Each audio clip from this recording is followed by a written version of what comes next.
Let's get to our parental responsibility, and before the break we're going to speak about our young dreadlocks brethren. In terms of parenting, because I know you have a young brood, yes. How are you planning to parent through this? What is your parental strategy?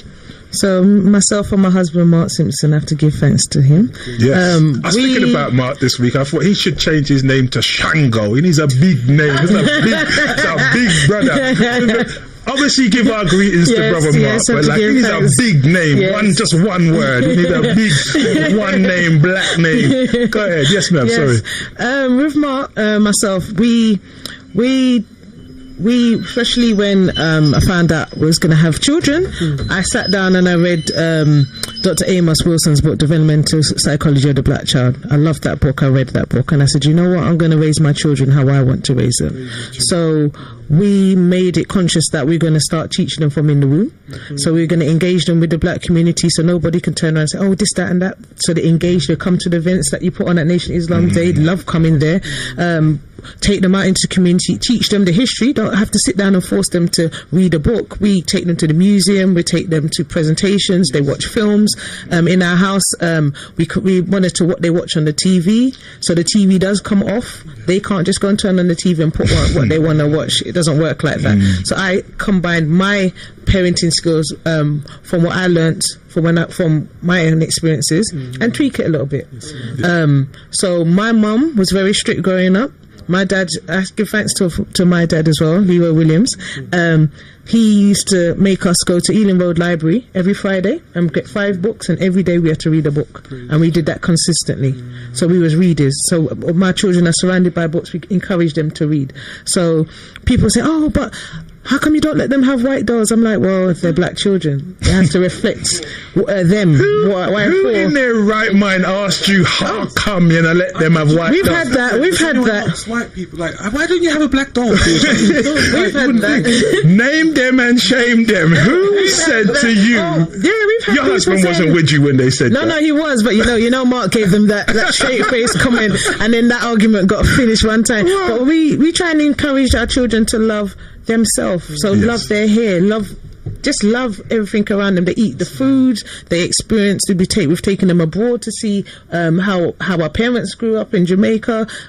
And that's the most brilliant thing that you can do for your children. You surround them in blackness as well. They're already going to be surrounded by the global European structure. That's right. Yes.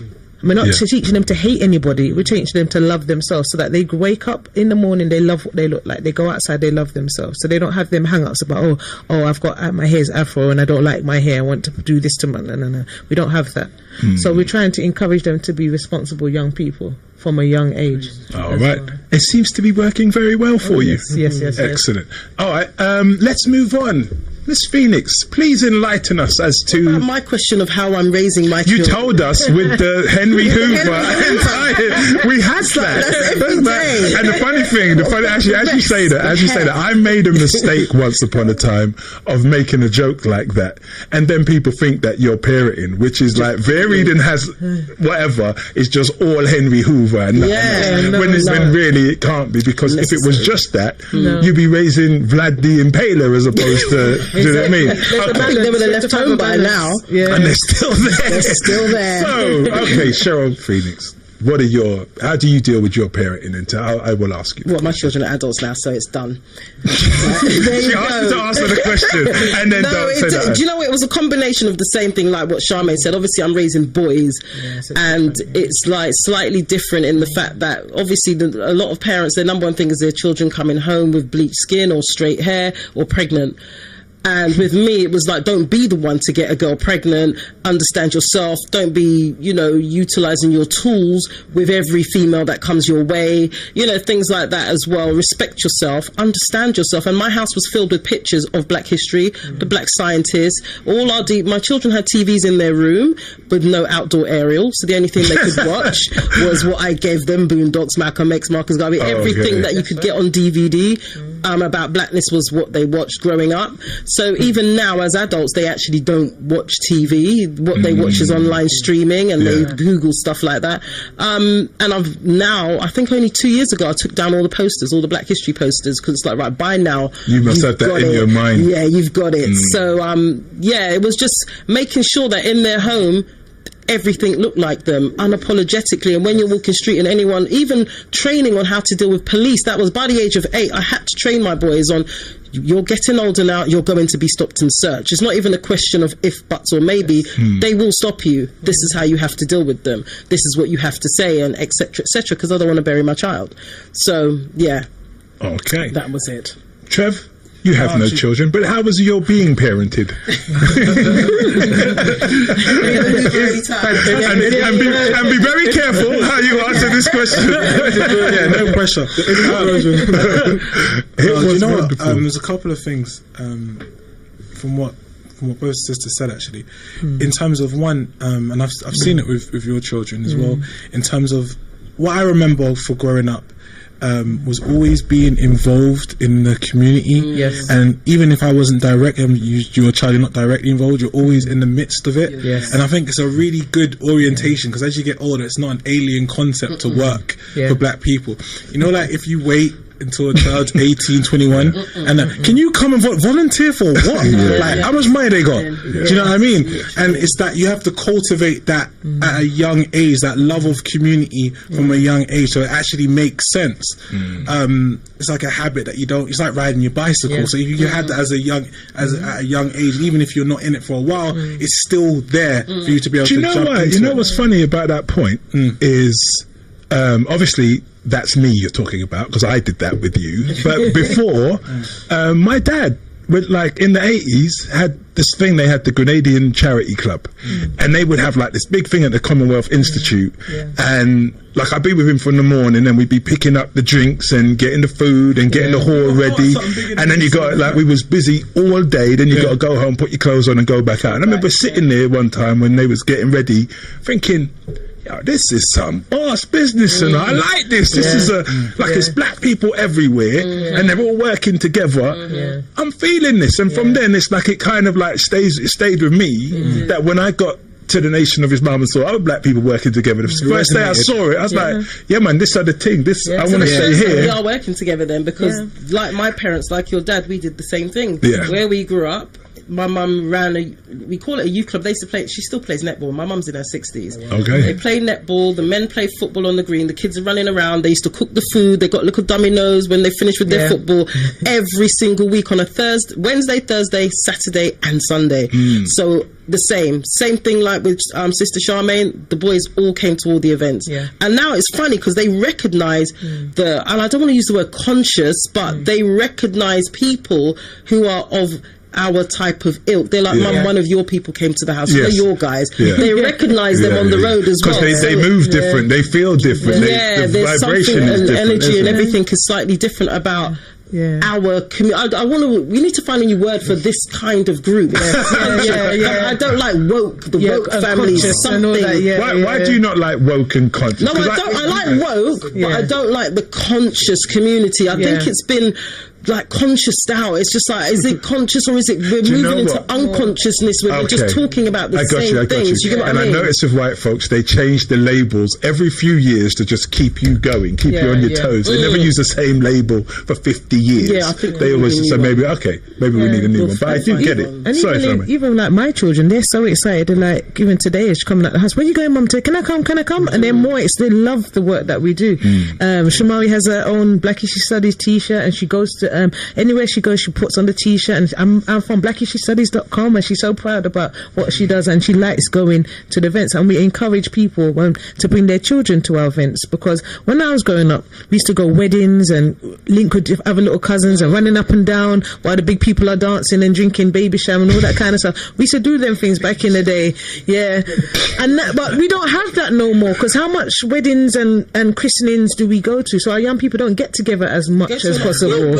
I beg to differ. I think we still have a lot of partying and gatherings. It's just that the world has moved on. Yeah, it's a different environment, because growing up in the 80s, we had there was always every weekend there was a party. So I knew that I was linking up with different cousins and running up and down and that social interaction. So our children don't have that. But it's not just the social interactions. What we're talking about is the science of environment. So there was the interaction. But if you remember, like you'd be running about, this is the 80s, I'm not saying we should do this now, but you can run about and play.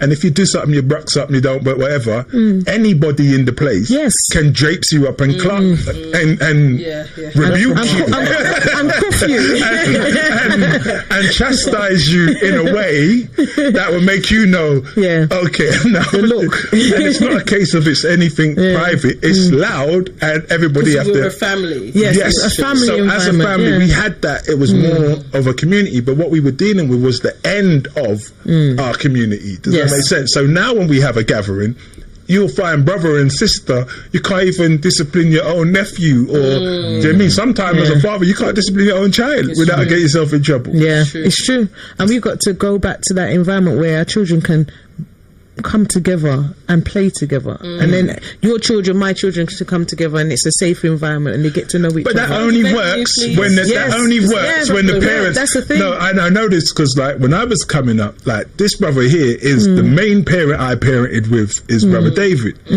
But when, like, I know him, and we may not agree on everything, but his sensibilities agree with mine. So when I just walk off and do whatever and leave my children, or vice versa, I'm not worried. Now I can't just leave my children with someone because they said they was conscious or black. Like, really? Like, there's a lot of you just don't know, and it's one of the things is the standards. Because everybody has an opinion. When I go out to help someone with homeschooling, and first thing I'm asking, okay, what is it you have planned for your child? What do you want for your child? Where are you trying to get them to? And the answer comes back like 9 out of 10 times. About happiness. I just want them to be happy. And every time it's said, I'm like, okay, boy, this is going to be some hard work here because I can't, I can't deal with happy. Just give them what they want. Literally. And sometimes with a child, that might be eating sweets out of their nappy. Exactly. But you can't. Children are children. Do you know what I mean? So stuff. they're given parents to give them direction and to have a plan for them. So when you were talking, you're talking about adults who actually had plans for their children. If now it's about being happy and having stuff, it's not quite the same. And I was leading somewhere earlier. I got lost myself where I was going. Yeah, we've got big talkers this week, David, so you have to jump in. No one ain't waiting for the pause. That's cool still. No, that's all good. It's all good. It's good that I'm hearing. It was when we was introduced to the nation, we was given directions. And we go, and the brothers will go to a class, and the sisters go to the class. And recently I'm looking at the material and reminding myself of the material. The brothers go to a class that makes them into a man. Teaches you your responsibility as a man. Yeah. Female sisters go to a class that makes them how to, what you could say, okay, man's training and woman's training. Yeah. When I looked at how the training was, it was man be a man, and then the woman was how to keep home, how to look after children, sew and cook. I mean, part of me says, okay, that sounds belittling. But then when I look at it from a bigger perspective in terms of family structure, there's a key element to actually have a family, to have a household, to have a nation. And not that the man can't do the other things well, but there's certain fundamental things that need to be in place to have a family. And also, that was given to us, and I'm like, why was that given to us? Because our condition was so poor that a man don't know how to be a man. The woman don't know how to be a woman. We're being everything other than, we're being what the white man shows us to be, but not the thing that builds community. Yes, that builds nations. So you have to introduce the concepts, the principles that build relationships, that build community. Without that, you have no community. Yes. Which I'm guessing that we are dealing with right now. Yes. Okay. We have 5 minutes before we go for the ad break, and then we'll come back.